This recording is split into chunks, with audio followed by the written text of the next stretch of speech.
നമുക്ക് ചുറ്റും നമ്മുടെ ഇടയിൽ എന്ന ഈ പരമ്പരയില്ല. ഈ ലക്കത്തിൽ ട്രെയിൻ യാത്രയിൽ നാം അഭിമുഖീകരിക്കുന്ന ചില കൊച്ചു കൊച്ചു പ്രശ്നങ്ങൾ, ശുചിത്വവുമായി ബന്ധപ്പെട്ട ചില ചെറിയ ചെറിയ പ്രശ്നങ്ങൾ ചർച്ച ചെയ്യാം. ഇത് തീരെ ചെറുതെന്ന് തോന്നുമെങ്കിലും നമ്മുടെ ആരോഗ്യത്തെ കാര്യമായി ബാധിക്കുന്ന വിഷയങ്ങളാണ്. ആയതിനാൽ നിസ്സാര കാര്യങ്ങളായി നമുക്ക് കണക്കാക്കുവാൻ സാധിക്കുകയില്ല. സ്വാഗതം. തീരെ ശുചിത്വമില്ലാതെ നാരങ്ങ വെള്ളം കടകളിൽ നിന്ന് കുടിക്കേണ്ടി വരുന്ന നമ്മുടെ ഗതികേടാണ് കഴിഞ്ഞ ലക്കത്തിൽ നമ്മൾ ചർച്ച ചെയ്തത്. അതിനേക്കാൾ വിഷമം പിടിച്ച, അതിനേക്കാൾ ദുഃഖകരമായ, അതിനേക്കാൾ ശുചിത്വമില്ലാത്ത മറ്റൊരവസ്ഥയാണ് നമ്മുടെ ട്രെയിൻ യാത്രയിൽ നമുക്ക് കഴിക്കേണ്ടി വരുന്ന ഉഴുന്നുവട, പരിപ്പുവടയൊക്കെ. ട്രെയിൻ യാത്ര ചെയ്യുമ്പോൾ അവിടെ ഉഴുന്നുവട കച്ചവടക്കാരും പരിപ്പുവട കച്ചവടക്കാരും പഴംപൊരി കച്ചവടക്കാരും ഒക്കെ വന്ന് വടേ വടേ എന്നും പറഞ്ഞ് ഒരു ഡിഷിനകത്ത്, അത് ഒരു അലുമിനിയം ഡിഷിനകത്തോ പ്ലാസ്റ്റിക് ഡിഷിനകത്തോ ഒക്കെ വട കൊണ്ടുവരും. ഇത് പലതും തുറന്നു വെച്ച വടയാണ്. തുറന്നിരിക്കുകയാണ് ഈ വട. ഈ തുറന്നിരിക്കുന്ന വട വായോട് ചേർത്ത് ഡിഷ് വെച്ചിട്ട് ഇങ്ങനെ വിളിച്ചു പറയുമ്പോൾ വായിലെ കംപ്ലീറ്റ് തുപ്പല്. വടേ വടേ, അല്ലെങ്കിൽ പഴംപൊരി പഴംപൊരി. അവരുടെ മിക്കവാറും ഉള്ളവർ കുളിക്കാതെ നനയ്ക്കാതെ വരുന്ന പാർട്ടീസ് ആണെന്ന് കാണുമ്പോഴേ ചിലർക്ക് നമുക്ക് തോന്നും. അവരുടെ വായിൽ നിന്ന് വരുന്ന കംപ്ലീറ്റ് തുപ്പല്, കാരണം തോളിലാണല്ലോ ഈ ഡിഷ് വെച്ചിരിക്കുന്നത്. അവർ അങ്ങ് വിളിച്ച് അലറുകയാണ് ചെയ്യുന്നത് വടയിൽ. അപ്പോൾ വായിൽ നിന്ന് വരുന്ന കംപ്ലീറ്റ് തുപ്പൽ ഈ വടയിലാണ് വന്ന് വീഴുന്നത്. മൂടി വെച്ചുകൊണ്ട് വന്നു കഴിഞ്ഞാൽ നമുക്കൊരു പരിധി വരെയൊക്കെ ഒരു ശുചിത്വമുണ്ടെന്ന് പറയാം. അപ്പൊ നമ്മൾ കഴിക്കുന്നത് എന്താണ്? ഈ പുള്ളിക്കാരൻ്റെ വായിലെ തുപ്പല് ആണ് നമ്മൾ കഴിക്കുന്നത്. അതുകൊണ്ടാണ് തമാശനൊരു പറച്ചിലുണ്ട്, ട്രെയിനിലെ വടയ്ക്ക് ഉപ്പുരസം കൂടുതലാണ്. ട്രെയിനിലെ വടയ്ക്ക് ഉപ്പുരസം കൂടാനുള്ള കാരണം എന്താണ് എന്നാണ് ചോദ്യം. അപ്പോൾ അതിനുള്ള മറുപടി പലരും പറയുന്നത് ഉപ്പ് കൂടിപ്പോയി, ഉണ്ടാക്കിയപ്പോൾ ഉപ്പ് കൂടിപ്പോയി, അതുകൊണ്ട് ഉപ്പുരസം കൂടി, അത്രേ ഉള്ളൂ. എന്നാൽ സത്യം എന്താണെന്നറിയാവോ? ഇവന്റെ തുപ്പലിന്റെ ഉപ്പുരസം കൂടി ഈ വടയിൽ കുതിരുന്നു. 50% വടയുടെ ഉപ്പും ബാക്കി 50% ഇവന്റെ വായിലെ തുപ്പലിന്റെ ഉപ്പും കൂടി ചേർന്നാണ് നമ്മൾക്ക് കഴിക്കേണ്ടി വരുന്നത്. മറ്റൊരു കാര്യം കൂടി ചിന്തിക്കണം. ഈ ട്രെയിൻ ഉഴുന്നുവട, പരിപ്പുവട, പഴംപൊരി തുടങ്ങിയ സാധനങ്ങൾ കൊണ്ടുവന്നത് എവിടൊക്കെ കൊണ്ട് വെക്കുന്നറിയാവോ? ചില സമയത്ത് ലാട്രിന്റെ തൊട്ടിപ്പുറത്ത് കൊണ്ട് വെക്കും, വാഷ് ബേസിന്റെ തൊട്ടിപ്പുറത്ത് കൊണ്ട് വെക്കും. റെയിൽവേ സ്റ്റേഷൻ ഇറങ്ങിക്കഴിഞ്ഞാൽ ഓപ്പണായിട്ട് ഏതെങ്കിലും പ്ലാറ്റ്ഫോമിന് അവിടെ വെക്കും. ചുരുക്കം പറഞ്ഞു കഴിഞ്ഞാൽ യാതൊരു രീതിയിലും കഴിക്കാൻ യോഗ്യമല്ലാത്ത, അത്രയ്ക്കും ശുചിത്വമില്ലാത്ത ആഹാരമാണ് ഈ റെയിൽവേ പ്ലാറ്റ്ഫോമിൽ തുറന്നു വെച്ച് കച്ചവടം ചെയ്യുന്നവരുടെ കയ്യിൽ നിന്ന് നമ്മൾ വാങ്ങിക്കുന്നത്. റെയിൽവേ സ്റ്റേഷനിൽ റെയിൽവേ അധികൃതരെ ഭയപ്പെട്ട് നിബന്ധനകളൊക്കെ പാലിക്കാൻ കുറച്ചൊക്കെ മൂടി വെച്ചൊക്കെയാണ് കച്ചവടം നടത്തുന്നത്. എന്നാൽ ട്രെയിൻ വിട്ട് കഴിയുമ്പോൾ ഇടയ്ക്കെന്നൊക്കെ കയറുമല്ലോ. ഈ ഇടയ്ക്കെന്ന് കയറുന്ന കച്ചവടക്കാര് എങ്ങനെയാണ് ട്രെയിനിൽ കച്ചവടം നടത്തുന്നത് എന്ന് നിങ്ങളൊന്ന് ശ്രദ്ധിക്കുക.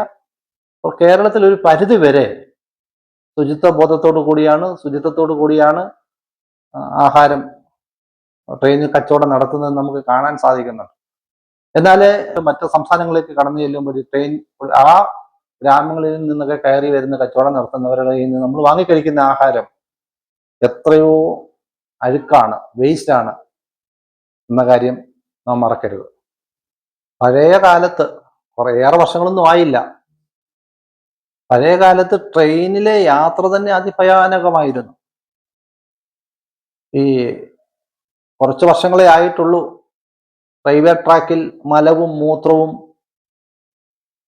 വീഴാതെ ഇരുന്നിട്ട്.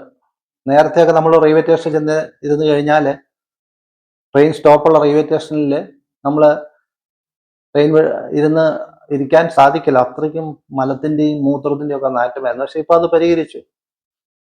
എന്നാൽ ഇപ്പോൾ ട്രെയിനിലെ സ്ലീപ്പർ ക്ലാസ്സിലും ഓർഡിനറി ക്ലാസ്സിലും യാത്ര ചെയ്യുന്നവർക്ക് പഴയ അവസ്ഥ തന്നെയാണ്. ഈ ലാറ്ററിൽ നിന്നുള്ള വാതില് അവിടെ ഒരു ഗ്ലാസ് ഇല്ല. AC കമ്പാർട്ട്മെന്റിൽ ഒരു ഗ്ലാസ് ഉണ്ട്. ലാറ്ററിലേക്ക് ബാത്റൂമിലേക്ക് പോകുന്നിടത്തൊരു ഗ്ലാസ് ഉണ്ട്, ഒരു ഡോറുണ്ട്. എന്നാൽ സ്ലീപ്പർ ക്ലാസ്സിൽ ഈ ഡോർ ഇല്ല. ഒരു നിസ്സാരമായിട്ട് റെയിൽവേക്ക് ഒരു ഡോർ അവിടെ വെക്കാവുന്നതേ ഉള്ളൂ, വലിയ കാര്യമൊന്നുമല്ല. പക്ഷെ അവിടെ ഡോർ ഇല്ലാത്തത് കൊണ്ട് നമ്മൾ ടോയ്ലറ്റിൽ നിന്ന് ആരെങ്കിലും ഒരാൾ പുറത്തേക്ക് വരുമ്പോൾ അകത്തേക്ക് പോകുമ്പോൾ ഡോർ തുറക്കുന്ന സമയത്ത് കാറ്റടിച്ച് കംപ്ലീറ്റ് വേസ്റ്റ് പാർട്ടിക്കിൾസ് വായുവിലൂടെ കലർന്ന ട്രെയിൻ മൊത്തവും, ട്രെയിനിരിക്കുന്ന യാത്രക്കാരിലെല്ലാം അവരുടെ മുഖത്തും വായിലും നാക്കിലും മൂക്കിലും എല്ലാം ഇത് പറ്റിപ്പിടിക്കുകയാണ് ചെയ്യുന്നത്. അതുകൊണ്ടാണ് ട്രെയിനിൽ നിന്ന് സ്ലീപ്പർ യാത്ര ചെയ്ത് നമ്മൾ ഇറങ്ങി വരുമ്പോൾ നമുക്കൊരു വല്ലാത്ത നാറ്റം വരാനൊരു കാരണം അതാണ്. നമുക്ക് ആ വ്യക്തി യാത്രക്കാർക്ക് ആ ഒരു നാറ്റം ഫീൽ ചെയ്യില്ല, മറ്റുള്ളവർക്കായിരിക്കും. നിങ്ങൾ ട്രെയിനിൽ ദീർഘദൂര വേണ്ട, ഒരു 4-5 മണിക്കൂർ ട്രെയിൻ സ്ലീപ്പർ ക്ലാസ്സിൽ യാത്ര ചെയ്തിട്ട് നമുക്ക് ഏറ്റവും അടുത്ത സുഹൃത്തുക്കളോടോ ബന്ധുക്കളോടോ ചോദിക്കുന്ന നാറ്റമുണ്ടോ എന്ന് അവർ പറയും. അന്യര് പറയണമെന്നില്ല.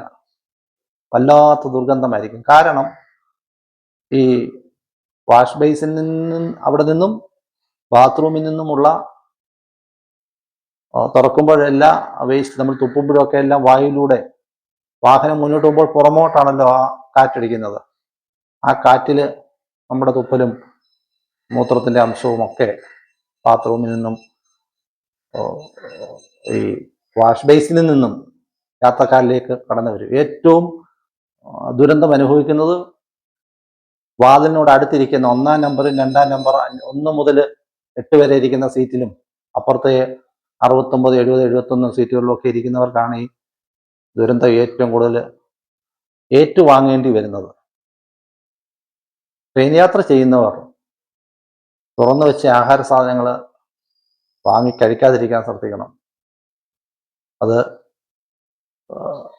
ഏതവസ്ഥയിലാണ് എന്ന് വീണ്ടും ഞാൻ എടുത്തു പറയേണ്ടതില്ല. ആ കച്ചവടക്കാരൻ്റെ വായിലെ കംപ്ലീറ്റ് തുപ്പല് ഈ ഉഴുന്നോടയിലും പരിപ്പോടയിലും ഉതിർന്നിരിക്കുകയാണ്. അതാണ് നമ്മൾ വാങ്ങിക്കഴിക്കുന്നത്. തീർച്ചയായിട്ടും എത്ര പട്ടിണി ഇരുന്നാലും തുറന്നു വെച്ചുകൊണ്ട് വരുന്ന ആഹാര സാധനങ്ങൾ കഴിക്കാതിരിക്കാനായിട്ട് എല്ലാവരും ശ്രദ്ധിക്കേണ്ടത് അത്യാവശ്യമാണ്. നമ്മുടെ ആരോഗ്യത്തിന് വളരെ ആവശ്യമാണ്. ആരോഗ്യം നിലനിർത്തുവാൻ അത് അത്യന്താപേക്ഷിതമാണ് എന്നാണ് ഞാൻ കരുതുന്നത്. ഞാൻ ഒരു സ്ഥിരം ട്രെയിൻ യാത്രക്കാരനായിരുന്നു കഴിഞ്ഞ 2-2.5 വർഷം. ഈ ഒരു സീൻ ഞാൻ നേരിട്ട് കണ്ടിട്ടുണ്ട്. ഈ കച്ചവടക്കാരുടെ ഈ ഒരു അവസ്ഥയും അത് വാങ്ങിച്ച് കഴിക്കുന്നവരുടെ അവരറിയാത്ത ദുരന്ത കഥയും. ചില സാധനങ്ങൾ കൊണ്ടുവരുമ്പോൾ ചൂടപ്പം പോലെ വിറ്റ് തീരുകയാണ്. ട്രെയിൻ യാത്രയിൽ നമ്മൾ അനുഭവിക്കുന്ന മറ്റൊരു ദുരന്തമാണ് ഡയബറ്റിക് പേഷ്യൻസിന്. പഞ്ചസാര ഇല്ലാതെ ഒരു ചായയോ കാപ്പിയോ ട്രെയിനിൽ കിട്ടില്ല. ട്രെയിനിൽ കിട്ടുന്ന ചായയും കാപ്പിയും ചായ കാപ്പി എന്നൊന്നും പറയാൻ പറ്റില്ല. ചായ വെള്ളം കാപ്പി വെള്ളം എന്നൊക്കെ പറയാം. എന്തോ കുറച്ച് പാല് പോലെ കലർത്തി കൊണ്ടുവരുന്ന ഒരു കാര്യം. എല്ലാവർക്കും അതിന്റെ ക്വാളിറ്റിയെ പറ്റി എല്ലാവർക്കും അറിയാമല്ലോ. എന്നാൽ ഒരു മധുരം കഴിക്കാൻ പറ്റാത്ത ഒരു വ്യക്തി ട്രെയിനിൽ കയറിയാൽ ഒരിക്കൽ പോലും, കഴിഞ്ഞ 2 വർഷക്കാലത്തെ എൻ്റെ അനുഭവം പറയാണ്, ഒരു ട്രെയിനിലും പഞ്ചസാര ഇടാത്ത ചായയോ കാപ്പിയോ കൊണ്ടുവരാറില്ല. കടകളിൽ നിന്നും കിട്ടാറില്ല. റെയിൽവേ പ്ലാറ്റ്ഫോമിൽ ഒരു കടയിൽ നമുക്ക് വേണ്ടിയതിന്റെ 4-5 ഇരട്ടി പഞ്ചസാര, അത് പഞ്ചസാരയാണെന്ന് എനിക്കറിയില്ല, എത്രയോ ഇരട്ടി പഞ്ചസാരയാണ്. പഞ്ചസാര വെള്ളം എന്ന് വേണമെങ്കിൽ നമുക്ക് പറയാം, ചായ എന്ന് പറയാൻ പറ്റത്തില്ല. ചായ പോലെ ഇരിക്കുന്ന പഞ്ചസാര വെള്ളം, അതാണ് നമുക്ക് കിട്ടുന്ന ചായ. കാപ്പി പോലെ ഇരിക്കുന്ന പഞ്ചസാര വെള്ളം, അതിൻ്റെ 60% മധുരമാണ്. അപ്പം ഇതും ട്രെയിൻ യാത്രക്കാർ അഭിമുഖീകരിക്കുന്ന മറ്റൊരു വലിയ പ്രശ്നമാണ്. ട്രെയിൻ യാത്ര ചെയ്യുന്ന ഡയബറ്റിക് പേഷ്യൻസ് ട്രെയിനിൽ നിന്ന് ഒരു ചായ വാങ്ങിച്ചു കഴിച്ചാൽ അവരുടെ 10 ദിവസത്തെ മരുന്ന് ഗുണമില്ലാതെ മാറും. 10 ദിവസം അവർ മരുന്ന് കഴിക്കാത്ത ഒരവസ്ഥയായിരിക്കും അവരുടെ ഒരു ഗ്ലാസ് ചായ കുടി. ഒരിക്കൽ പോലും ഞാൻ കണ്ടിട്ടില്ല ഷുഗർലെസ് ടീയോ ഷുഗർലെസ് കോഫിയോ ട്രെയിനിലെ കച്ചവടക്കാർ കൊണ്ടുവരുന്നത്. അത് നമ്മൾ ഏത് കമ്പാർട്ട്മെന്റ് യാത്ര ചെയ്താലും, സ്ലീപ്പറിൽ യാത്ര ചെയ്താലും, AC ഫസ്റ്റ് സെക്കൻഡ് ക്ലാസ് യാത്ര ചെയ്താലും, AC തേർഡ് ക്ലാസ്സിൽ യാത്ര ചെയ്താലും അനുഭവം ഇതൊക്കെ തന്നെയാണ്. ഏത് ക്ലാസ്സിൽ യാത്ര ചെയ്ത് കഴിഞ്ഞാലും ഡയബറ്റിക് പേഷ്യൻ്റ് ദുരന്തം അനുഭവിക്കും. അങ്ങനെ ട്രെയിൻ യാത്ര ചെയ്യുമ്പോൾ മറ്റൊരു വലിയ പ്രശ്നം കൂടിയുണ്ട്. ഈ ബാത്റൂമിൽ പോയി വരുന്നവർക്ക് ശുചിത്വ ബോധമില്ലെങ്കിൽ, അവർ ബാത്റൂമിൽ പോയി വന്നിട്ട് അറിയാമല്ലോ, ബാത്റൂമിൽ പോയി വന്ന് ആ ബാത്റൂമിൽ ഒന്ന് കാലൊക്കെ കഴുകാതെ നമ്മൾ വന്നാൽ എന്താണ് നമ്മുടെ കാലിലെ നമ്മുടെ ചെരുപ്പിൽ പറ്റിയിരിക്കുന്നത് നമുക്ക് ചിന്തിക്കാവുന്നേ ഉള്ളൂ. അതുകൊണ്ട് ഒന്ന് നമ്മുടെ മുമ്പിൽ വന്നിരിക്കുകയോ, ചില മനുഷ്യർ, തീരെ ബോധമില്ലാത്ത ചില മനുഷ്യർ ആ ചെരുപ്പ് കാലിൽ ഇട്ടുകൊണ്ട് മേളത്തെ അവരുടെ സീറ്റിൽ ടോപ്പ് മേളിലുള്ള അവരുടെ സീറ്റിലോ അല്ലെങ്കിൽ മിഡിൽ ബെർത്തിലോ ടോപ്പ് ബെർത്തിലോ ഒക്കെ കയറുന്ന ഒരു സീനുണ്ട്. ഇനി ചെരുപ്പിടാതെ കയറിയാലും ഈ കാലിലെ വെള്ളത്തിന് 1-2 തുള്ളി താഴോട്ട് വീഴും. അത് എന്താണ് താഴോട്ട് വീഴുന്നതെന്ന് പറഞ്ഞ് ഞാൻ നിങ്ങളുടെ മനസ്സിനെ വേദനിപ്പിക്കുന്നില്ല. ചിലപ്പോൾ ഈ വെള്ളം നമ്മൾ താഴെ ആഹാരം കഴിച്ചുകൊണ്ടിരിക്കുമ്പോൾ ആഹാരത്തിന് ഇലയിലോ പാത്രത്തിലോ നമ്മുടെ ശരീരത്തിലോ തലയിലോ മൂക്കിലോ നാക്കിലോ ചെവിയിലോ ഒക്കെ ആയിരിക്കും ഇത് വന്ന് വീഴുന്നത്. എന്ത് ചെയ്യാം? കൂടെ യാത്ര ചെയ്യുന്നവരോട് വഴക്കുണ്ടാക്കി ആ യാത്ര ദുരന്തമാക്കി മാറ്റുവാൻ നമ്മൾ ആരും ആഗ്രഹിക്കത്തുമില്ല. ഇങ്ങനൊരു ദുരന്തം കൂടിയുണ്ട്. നമ്മളോടൊപ്പം യാത്ര ചെയ്യുന്നവർ, അത് ഏത് ക്ലാസ്സിലായാലും, ഫസ്റ്റ് ക്ലാസ് AC ആയാലും സെക്കൻഡ് ക്ലാസ് AC ആയാലും തേർഡ് ക്ലാസ് AC ആയാലും സ്ലീപ്പർ ആയാലും ഓർഡിനറി കമ്പാർട്ട്മെന്റ് ആയാലും, ഒപ്പം യാത്ര ചെയ്യുന്നവർക്ക് ശുചിത്വ ബോധമില്ലെങ്കിൽ, വൃത്തികെട്ട മനുഷ്യരാണെങ്കിൽ നമുക്ക് ഛർദിൽ വരും, ഓക്കാനം വരും.